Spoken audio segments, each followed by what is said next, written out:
औरत ने दिया भूत के बच्चे को जन्म। दो आत्माओं का मिलन प्रेम कहलाता है और जब इस प्रेम को सामाजिक मान्यताओं के द्वारा को स्वीकार किया जाता है तो यह शादी बन जाती है।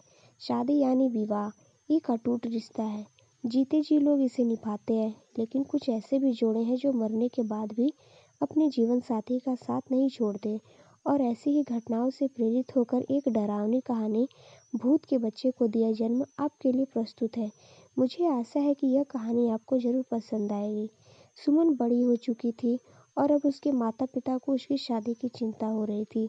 हालांकि सुमन बहुत अच्छी लड़की थी जिसके लिए कई अच्छे लड़कों के रिश्ते आ रहे थे, जिनको लेकर सुमन के परिवार में विचार विमर्श चलता रहता था। एक दिन सुमन की मौसी एक अच्छे लड़के का रिश्ता लेकर आती है। लड़की की फोटो बहुत ही सुंदर थी, जिसे देखते ही सुमन के माता पिता मोहित हो जाते हैं और वह तय कर लेते हैं कि इसी लड़की से सुमन की शादी करेंगे। सुमन को भी लड़का अच्छा लग रहा होता है। सुमन की मौसी लड़के वालों को रिश्ते के लिए हाँ कर देती है और अगले ही दिन लड़के के परिवार को आमंत्रित किया जाता है ताकि लड़का और लड़की एक दूसरे से मिलकर बात कर सके। अगले दिन जैसे ही लड़के वाले आते हैं, सुमन की नज़र लड़के पर पड़ती है और वह पहले ही नज़र में उससे अपना दिल दे बैठती है। सुमन के घर में लड़के वालों का जबरदस्त स्वागत किया जाता है। दोनों परिवारों के बीच में रिश्ते की बात तय होते ही दोनों की धूमधाम से शादी कर दी जाती है। शादी के बाद लड़का सुमन को लेकर शहर चला जाता है। शहर में वह कंपनी में मकान में रहता है। दोनों की शादीशुदा जिंदगी खुशनुमा चलने लगती है। सुमन अपने पति को बहुत प्यार करने लगती थी। ऐसा लग रहा था मानो सुमन को सातों जन्म की खुशियाँ एक ही जन्म में मिल गई हों। एक दिन सुमन और उसका पति फिल्म देखने थिएटर जाते हैं। दोनों पूरा दिन खूब मजा करते हैं, लेकिन जैसे ही वो वापस लौट रहे होते हैं, अचानक एक कार सुमन के पति को जोरदार टक्कर मारकर चली जाती है। वो तुरंत अपने पति को उठाती है और उससे पूछती है कि आपको कहीं चोट तो नहीं लगी। सुमन का पति ससुर मुस्कुराते हुए सुमन के साथ चलने लगता है।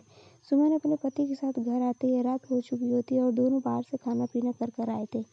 सारा दिन दोनों ने खूब मजे किए, लेकिन सुमन बहुत थक चुकी थी, इसीलिए वह आते ही अपने घर में सो जाती है। सुबह उठते ही वह अपने पति के लिए चाय नाश्ता बनाती है और अपने पति को उठाती जाती है, लेकिन वह पहले से ही जाग रहा होता है। सुमन अपने पति के सामने चाय नाश्ता लाकर रख देती है और अपने काम में लग जाती है। कुछ देर बाद जैसे ही सुमन वापस आता है तो चाय देखती है, नाश्ता वैसे ही रखे होते हैं। सुमन के पति ने उसे हाथ तक नहीं लगाया था। वह अपने पति से बोलती है, यदि आपको चाय नहीं पीनी थी तो आप मना कर देते, बर्बाद क्यों करवा दिया। सुमन का पति कहता है, कोई बात नहीं, मेरे लिए खाना मत बनाना, आज मेरा मूड नहीं है। सुमन का पति तैयार होकर अपने ऑफिस के लिए निकल जाता है। सारा दिन सुमन अपने घर में काम करती है और अपने पति का इंतजार करती रहती। 2 दिन गुजरते ही सुमन के घर के दरवाजे पर कोई आवाज़ लगाता है। सुमन दरवाज़ा खोलती है। सामने उसी कंपनी का चौकीदार खड़ा होता है जिसमें सुमन का पति काम करता है। चौकीदार सुमन से पूछता है, मैडम 2 दिनों से सर ऑफिस नहीं आए, उनकी तबीयत खराब है क्या? मुझे मैनेजर साहब ने भेजा है। सुमन को आश्चर्य होता है क्योंकि उसका पति तो रोज तैयार होकर ऑफिस के लिए निकल जाता था, फिर वो ऑफिस कैसे नहीं पहुंचा। चौकीदार के जाते ही सुमन अपने पति के घर लौटने का इंतजार करने लगती है। शाम को सुमन के पति घर आता है। वह उनसे पूछती है, आप ऑफिस के बहाने से कहाँ जाते हैं? सुमन का पति कहता, उसे यहाँ वहाँ की बातों में घुमाकर अपने कमरे में चला जाता। अगली सुबह सुमन अपने घर के दरवाजे पर दूध ले रही होती है, तभी चौकीदार फिर से आ जाता है और कहता है, क्या साहब अभी तक नहीं आए? सुमन कहती, वह तो अंदर बैठे हैं, जाओ मिल लो। चौकीदार घर के अंदर पहुंच जाता है। वह चारों तरफ देखता है, उसे कुछ नजर नहीं आता। पीछे से सुमन दूध लेकर आ जाती है। चौकीदार सुमन से कहता है, कहाँ है साहब? सुमन कहती है, अंधे हो गए हो क्या? तुम्हारे सामने ही तो बैठे हैं। लेकिन चौकीदार को सुमन पागल लग रही थी, क्योंकि सामने कोई नहीं बैठा था। दरअसल उस रात को कार एक्सीडेंट हुआ था, उसमें सुमन के पति की जान जा चुकी थी। चौकीदार सुमन से दोबारा कहता है, मैडम वहाँ कोई नहीं बैठा है। लेकिन सुमन चौकीदार को चिल्लाते हुए अपने पति को जाकर पकड़ लेती है और कहती है, यह देखो इतना बड़ा इंसान, तुम्हें नजर नहीं आ रहा? सुमन के साथ कोई दिखाई नहीं दे रहा था। चौकीदार वापस लौट जाता है और कंपनी में जाकर सारी बात कह देता है। जब कई दिनों तक सुमन का पति काम पर नहीं आता तो कंपनी की तरफ से दिया हुआ कमरा खाली करने के लिए नोटिस भेजा जाता है। सुमन नोटिस पढ़ते ही चिंतित हो जाती है और अपने पति से कहती है, आप कंपनी में काम कर रहे हैं, फिर क्यों हमें इस घर से निकालना होगा? सुमन का पति बुद्ध बन चुका था, लेकिन सुमन उसे साधारण समझ रही थी। उसी शहर में एक पुराना घर था जो कई सालों से बंद पड़ा था और वहाँ कई भूतिया आत्माएं रहती थीं। सुमन का पति उसे उसी घर में चलने को कहता है। सुमन अपने पति की बातों में आ जाती है और उसके साथ जाकर वहीं रहने लगती है।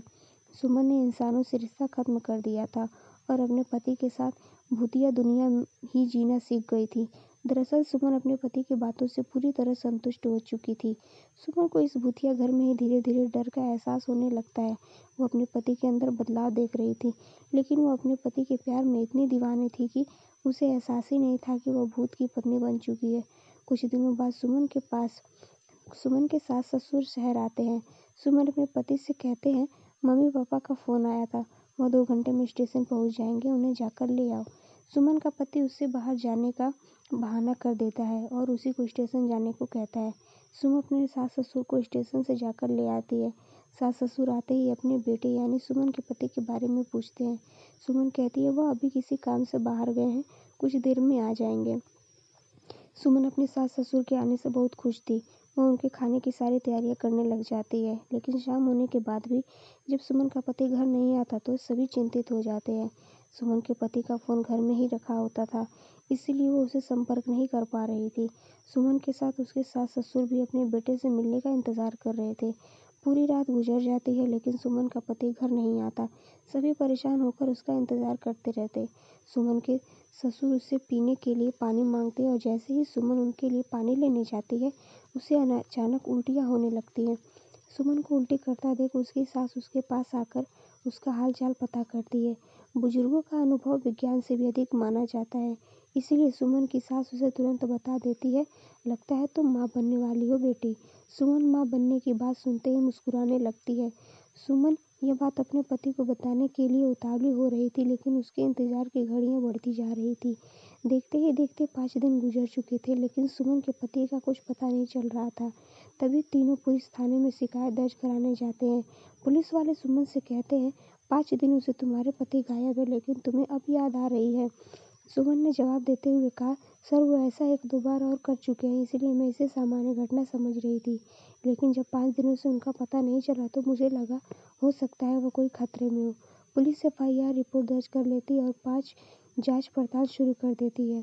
पुलिस की हकीकत शुरू हो चुकी थी और 2 दिनों में ही पुलिस को सुमन के पति की सच्चाई पता चल जाती है और पुलिस वालों की बात सुनते ही सुमन और उसके सास ससुर के पैरों तले जमीन खिसक जाती है। पुलिस के अधिकारी कहते हैं कि आपके पति तो 3 महीने से ही कार दुर्घटना में मर चुके हैं और लावारिस समझकर उनका अंतिम संस्कार भी नगर निगम के द्वारा कराया गया था, जिसकी रिपोर्ट सरकारी अस्पताल में मौजूद है। फिर आप कैसे कह रही हैं कि वो 5 दिनों से लापता है? लेकिन सुमन यह बात मानने को तैयार ही नहीं थी, क्योंकि वो अपने पति के साथ 3 महीनों से दाम्पत्य जीवन गुजार रही थी और उसी के चलते वह गर्भवती भी हो चुकी थी। सुमन पुलिस से अपने बच्चों का जिक्र करती है। जैसे ही पुलिस को यह बात पता चलती है कि उसे मरे हुए इंसान का बच्चा सुमन के गर्भ में है, तो वह सुमन से कहते हैं, आप बच्चे का चेकअप करवा दीजिए। उसके डीएनए रिकॉर्ड से हमें पता चल जाएगा कि यह बच्चा आपके पति का है और उनके मरने के बाद ही आपके गर्भ में आया है। तभी आपकी बात पर सभी के भरोसा होगा। पुलिस वालों को सुमन के चरित्र पर शक था, इसलिए वह इस परीक्षण की मांग कर रहे थे।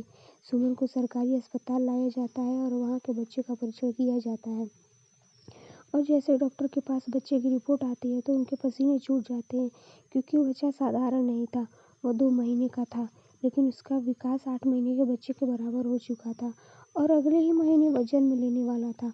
डॉक्टरों के लिए अपने आप में एक ऐतिहासिक बात थी कि 4 महीने में कैसे कोई बच्चा जन्म ले सकता है। डॉक्टर सुमन के हालात के बारे में विचार कर ही रहे होते हैं कि अचानक सुमन के पेट में दर्द बढ़ने लगता है। डॉक्टर सुमन के इतनी जल्दी बिगड़ते हुए हालातों को समझ नहीं पा रहे थे। सुमन को आपातकालीन कक्ष लाया जाता है। तभी डॉक्टर को पता चलता है कि सुमन की डिलीवरी का समय आ चुका है और कुछ ही देर बाद सुमन एक भूतिया बच्चे को जन्म दे देती है। सू का बच्चा देखने में बहुत खूबसूरत था, लेकिन उसकी शारीरिक बनावट कुछ अलग थी। उसके दांत जन्म के साथ ही निकले थे और उसकी आंखें लाल थी। डॉक्टर ने ऐसा बच्चा पहली बार देखा था। डॉक्टर उसका शारीरिक परीक्षण करते हैं। बच्चे के शरीर के अंदर सभी अंग सामान्य इंसानों की तरह ही थे।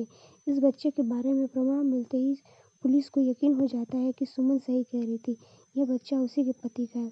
पुलिस ने अपने जीवन में यह पहला केस था जहाँ कोई भूत पिता बन रहा था। सुमन को अपने पति की मौत की खबर पर यकीन नहीं था, लेकिन सभी के कहने पर उसने यह मान लिया था कि उसका पति अब इस दुनिया में नहीं है।